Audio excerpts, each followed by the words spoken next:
Reconciliation always begins with unfinished business in our life, in which we try to claim that things need to be fair, in which we refuse to initiate the scandal of forgiveness, in which we refuse to allow God's grace to act in our life. And the interesting thing about this passage is not for the sinner today. This passage is for the righteous. Challenging us to reorient our life according to God's grace and God's economy of grace rather than our notions of justice and fairness. Because if we always play that game, we will always end up leaving people out.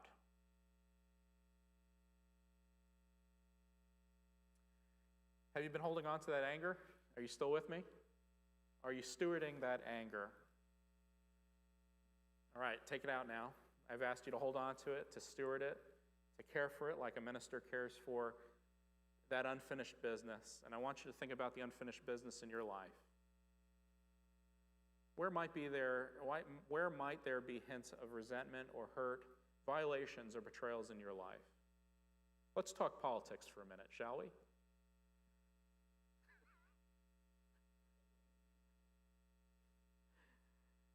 Where is there a sense of violation or betrayal to where you can't even function without talking about somebody on the opposing party without dehumanizing them?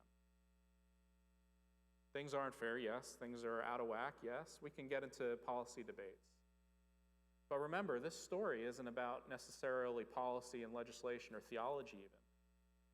It's about whether we see people as humans and treat them as such, and have the room and the grace enough to welcome people into our life.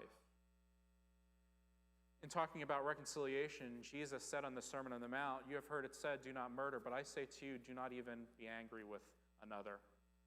For those who call another fool will be subject to God's judgment. If you give a gift, leave your gift and be reconciled to your brother or your sister, if there is unfinished business." Let's talk about family for a minute. Where does that anger, that hurt resonate in your life? And what unfinished business is there in your life that needs reconciliation? It's a violation. There have been betrayals. There have been maybe some hurts or anger. But where is it that you need to take care of unfinished business? Because God is rewriting the rules of grace and mercy in your life.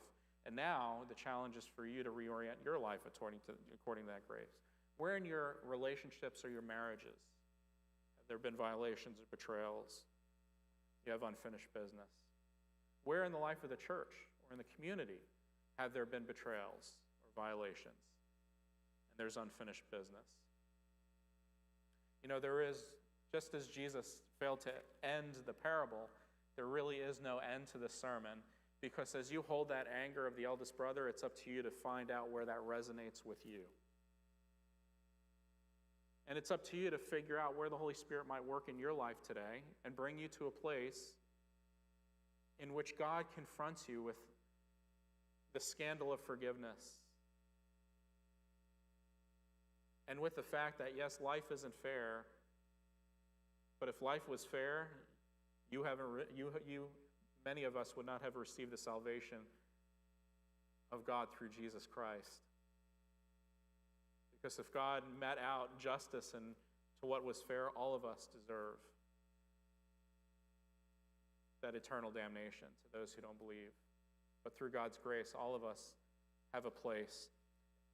And now, as we have a place, it's up to us to make a place for others and to welcome others and to allow God's grace to work in those relationships and those lives where there seems to be unfinished business.